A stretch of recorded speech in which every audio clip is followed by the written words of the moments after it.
이제 성전에서 떠나갈 그때쯤 되어서 한 제자가 질문을 합니다.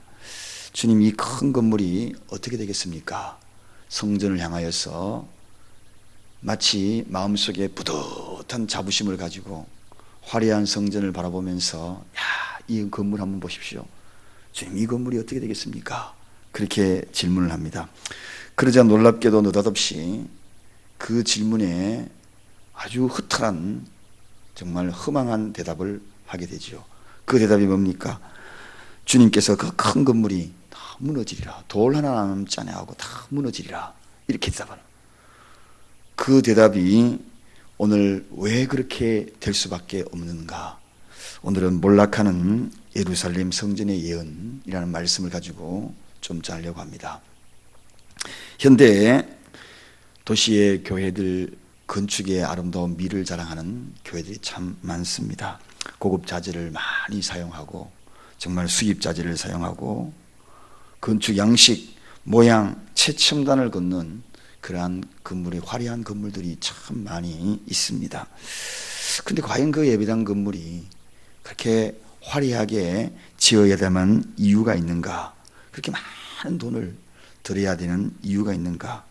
저는 이 사랑교회가, 제가 이 교회에 부임하기 전에 이 교회에 대해서 좀 많이 알아야 되지 않겠습니까?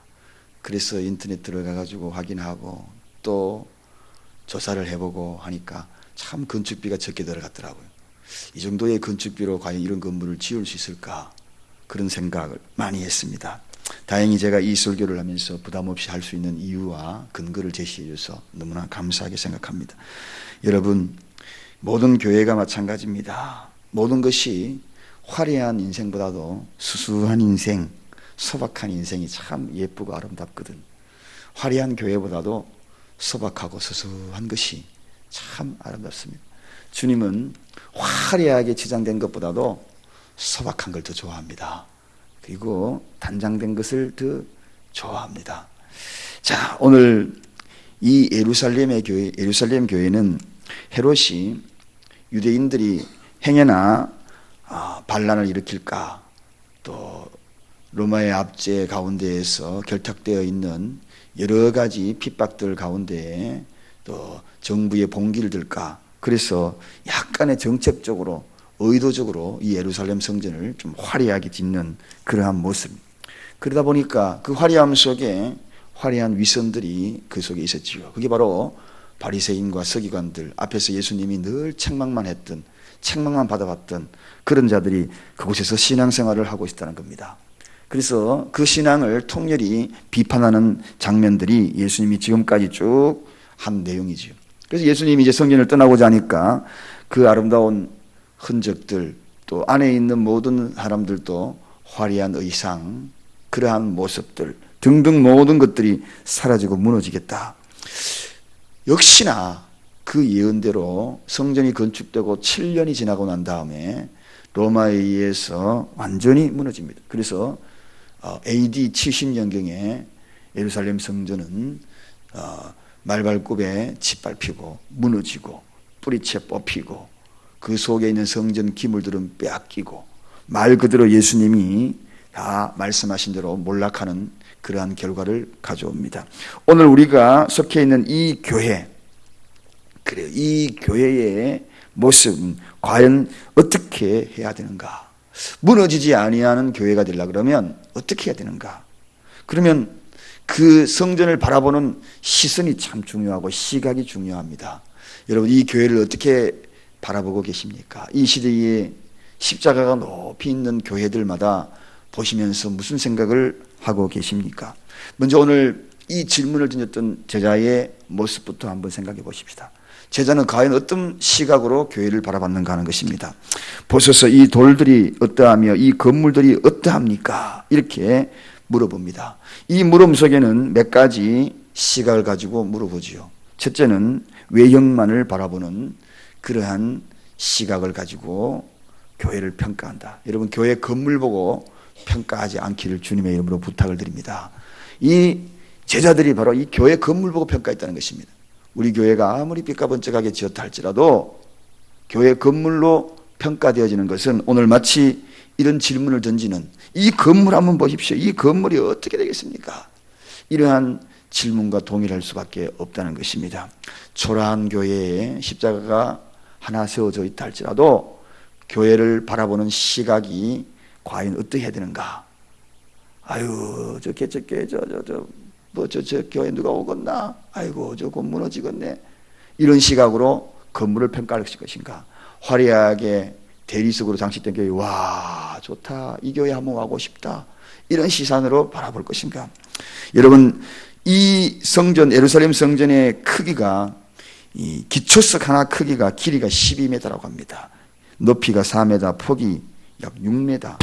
어디에서 수입했는가? 아프리카 산입니다. 녹백산 대리석으로 장식된 곳입니다. 그래서 멀리서 보면 녹색이라 가지고 멀리서 보면 바다 물결처럼 보일 정도로 화려했다는 겁니다. 뿐만 아니라 건물의 전면에는 금판을 다 붙였어요. 그래서 멀리서 바라보면 마치 성전이 햇빛에 반사되면 황금 덩어리처럼 보이는 그런 건물이 바로 이 예루살렘 성전이었다는 것입니다. 그래서 예루살렘 성전을 바라볼 때마다 이스라엘 사람들의 평가는 뭔가? 그 성전에 함께 하시는 주님을 바라본 것이 아니라 그 건물의 화려함을 바라보면서 마치 그 건물이 지켜주는 양. 그래서 이스라엘 사람들은 건물 자체가, 즉 성전이 우상화된 겁니다. 여러분, 성전의 화려함을 보고 여러분의 마음이 빼앗겼다면 그 성전이 우상이 된 겁니다. 성전이 아니라 주님은 그 속에 함께 하시는 하나님을 바라봐야 되는데 성전의 화려함을 바라보면서 신격화되는, 보이는 것을 신격화시키는 것, 이게 우상이 아니겠어요? 오늘날 성전이 우상화된 곳이 너무나 많습니다. 이 시대에 성전을 우상화 삼으려고 하는 사람들도 너무나 많습니다. 성전은 우상이 아닙니다. 그저 주님 앞에 예배드리는 공간이요, 하나님 앞에 모여서 아버지 앞에 기도하는 그러한 기도의 집입니다. 어찌 그것이 우상화되어 그것을 자랑할 것 아무것도 없습니다. 내 마음에 성도의 모임 속에 함께하는, 정말 진정으로 주님을 사랑하는 예수 그리스도의 복음이 그 속에 함께하는 곳, 만민이 기도하는 그것을 자랑해야지. 성전의 화려함. 여러분, 오늘도 그러한 마음들을 가졌다면 우리 다 비워야 돼요. 비워야 돼요. 우리가 만약에 문화교육을 진다더라도 화려함을 기대하지 마십시오. 절대로. 두 번째, 제자들이 어떻게 바라봤는가? 제자들은 현재만을 바라봤다는 것입니다. 성전을 바라보면서 이 건물이 어떻게 되는가? 미래야 바라봐. 이 건물이 어떻게 되는가? 이 큰 건물 보십시오. 어떻게 바라봤다고요? 현재. 켈빈이 그렇게 이야기하는 제자들을 향하여서, 제자들은 땅의 성전의 아름다움에 도취되어서 천국을 바라보지 못했다. 그렇게 여러분, 세상에 너무 화려함을 바라보면 그 빛 때문에 천국이 안 보여요. 그럴 경우 많지요. 빛이 쫙 비쳐버리면 그 뒤에 멍멍해가지고 눈이 착시현상 일으켜서 안 보여요. 너무 빛이 밝으면 안 보여요. 은은한 빛이 좋은 겁니다. 예, 은은하게 빛이 비치는 것이 좋아요. 너희는 세상의 빛이라 그럴 때는 빛이 뭐 빛가보자 레온사인을 이야기하는 게 아니에요. 한 줄기 빛이에요. 한 줄기 빛. 은은한 빛. 주님은 너희는 세상의 빛이라 그럴 때 화려하게 레온사인처럼 마치 빛가번쩍하게 빙빙 돌아가는 그러한 술집 네온사인의 그런 빛이 아닙니다. 그 한 줄기 빛이 흐려지지 아니하고 변하지 아니하고 번뜩번뜩거리지 아니하고 그런 수수한 빛을 주님이 좋아하는 거죠. 오늘 그들이 뭡니까? 천국은 바라보지 못하고 성전의 화려한 그 빛에 도취되어 있는 겁니다. 오늘 이러한 제자들의 모습을 지금 주님이 그거 다 무너질 거다, 그렇게 이야기해요. 그 다음에 제자들은 무엇을 바라보는가? 정령 바라봐야 될 것을 바라보지 아니하고 정령 교회에서 바라봐야 될 것, 누구를 바라봅니까? 예수님을 바라봐야 되는데 예수님은 전혀 배제돼요. 성전의 주인이 누굽니까? 바로 예수님. 근데 예수님을 바라보지 아니하고 누구를 바라보느냐? 성전만 바라봐, 성전만. 여러분, 바라보는 거 잘 봐야 돼요. 교회 올 때 누구 바라보고 옵니까? 누구 바라보고 오십니까? 이 세상에서 신앙생활 할 때에 바라봄의 대상이 분명해야 돼요. 그래서 주기도문 딱 할 때에 그 대상이 분명하다. 하늘에 계신 우리 아버지요. 그 기도가 하늘에 계신 우리 아버지. 그러고 주기도문을 우리 하잖아요. 하늘에 계신 우리 아버지를 바라보고 오는 거지요. 그 누구도 바라보고 오는 것이 아닙니다. 성전 바라보는 것, 눈에 보이는 것, 정녕 바라봐야 될 예수에는 무관심한 겁니다. 오늘 이 시대의 교회가 예수에는 무관심한 거예요. 바라볼 사람들만 자꾸 바라본. 그래서 예수님이 세례요한 옷 보러 갔더냐, 흔들리는 갈대 보러 갔더냐, 광야에 왜 갔느냐 하는 것입니다. 왜 교회에 왔느냐. 오늘 바라볼 것을 바라보지 아니하고 엉뚱한 걸 바라보면 다 무너진다. 신앙도 마찬가지입니다. 시험 왜 듭니까? 예수를 안 바라보면 다 무너지는 거죠. 바라볼 것 예수 안 바라보고 엉뚱한 거 바라보니까 돌들 무너지듯, 성전 무너지듯, 예루살렘 무너지듯 다 무너지는 겁니다. 오늘 바라볼 것 분명히 바라보십시다. 예수를 바라봐야 돼요. 이 예수를 바라보지 않으면 무너지는 거예요. 무너지는 거예요. 신앙 무너지는 거 다른 거 아닙니다. 내 믿음 무너지는 거 다른 거 아닙니다. 내 신앙 시험 드는 거 다른 거 아닙니다. 머리만 돌려보십시오. 사람 보이지요? 흔들리는 갈대 보이지요? 화려한 의상 보이지요? 푸른 파도, 출렁이는 파도 보이지요? 쌩쌩 부는 바람 보이지요? 사람 보이지요? 찡그린 얼굴 보이지요? 도끼 눈 보이지요?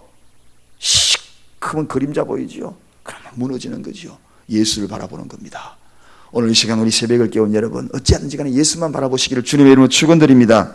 이게 제자들. 그러면 예수님은 과연 성전을 어떻게 바라봤는가?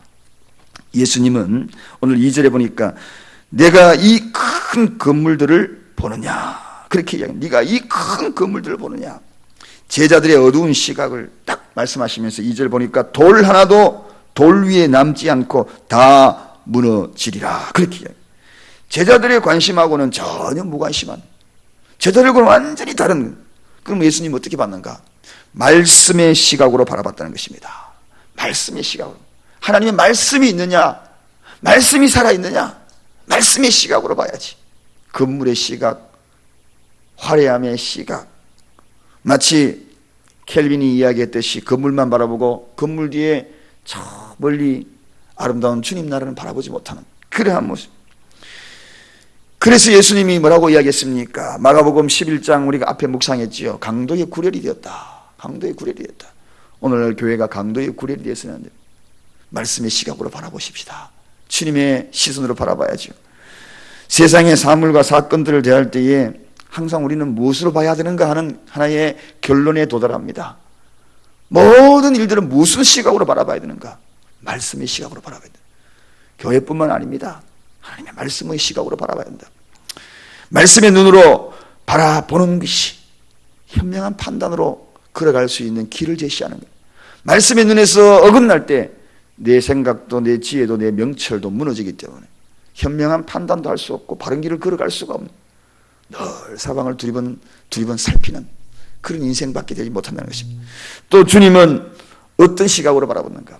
주인의 시각으로 바라봤다는 것입니다. 여러분, 성전을 대하실 때에 누가복음 2장 49절에도 내 아버지 집이다, 그렇게 얘기해요. 내 아버지 집이다. 성전이 내 아버지 집이다. 아버지 집을 어떻게 이렇게 강도의 소굴로 만들었고 바리새인들이, 서기관들이 아버지 집을 자기 것으로 만들어버렸는가?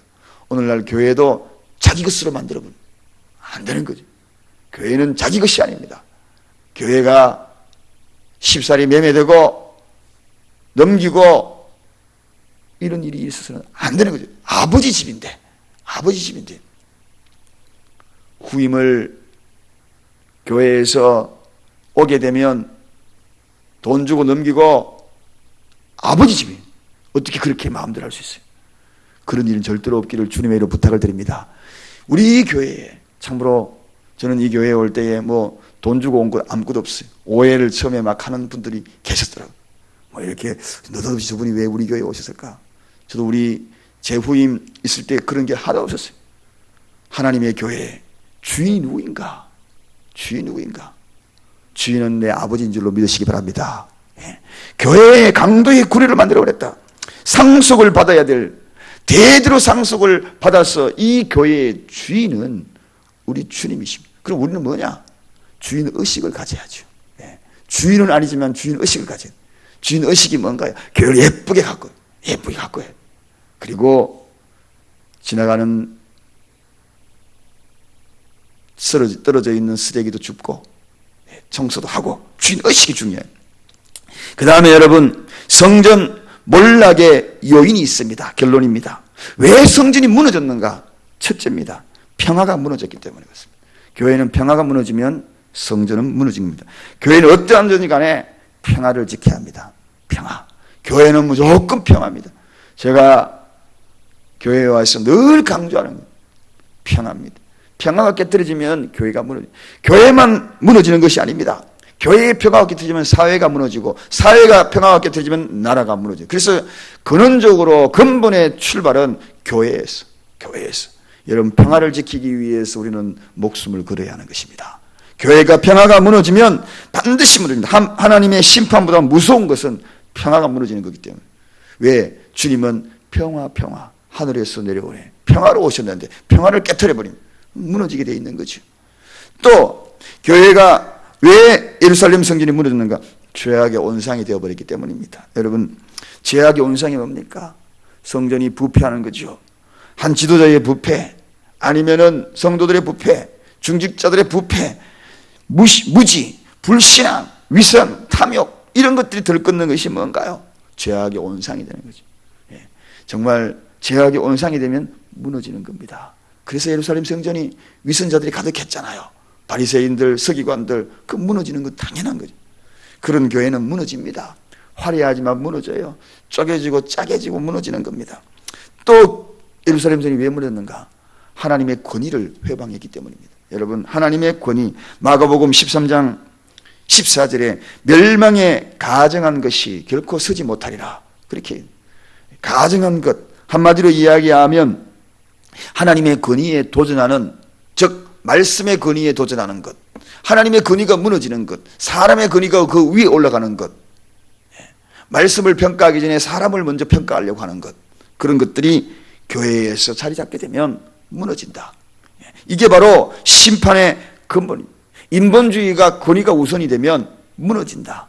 그래서 신본주의가 무너지면 무너지고, 인본주의가 우선되면 교회는 반드시 무너집니다. 신본주의가 우선이 되어야 되는 것입니다. 이게 뭔가요? 하나님의 권위가 살아있는 교회죠. 자, 마지막에 가장 중요한 것이 있습니다. 예루살렘 교회가 왜 무너졌을까? 저는 오늘 본문의 처음에 말씀에서 무너짐의 가장 핵심적인 것이 있습니다. 자, 우리 첫째 줄 13장 1절 한 번만 읽고 결론을 읽어보십시다. 첫째 줄만 있습니다. 시작. 예수께서 성전에서 나가실 때, 주님이 나가시면 무너지는 거죠. 주님이 나가시면 무너지는 겁니다. 한마디로 이야기하면 결정적인 이유입니다. 주님이 나가시면 무너지는 거예요.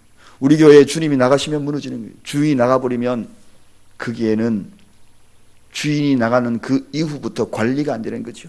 주인 없는 집 보셨습니까? 1년만 지나니까 잡초가 우거지고 실랑이 들끓고 뱀이 들어오고 오물들이 쌓이고 그래야 되는 거예요.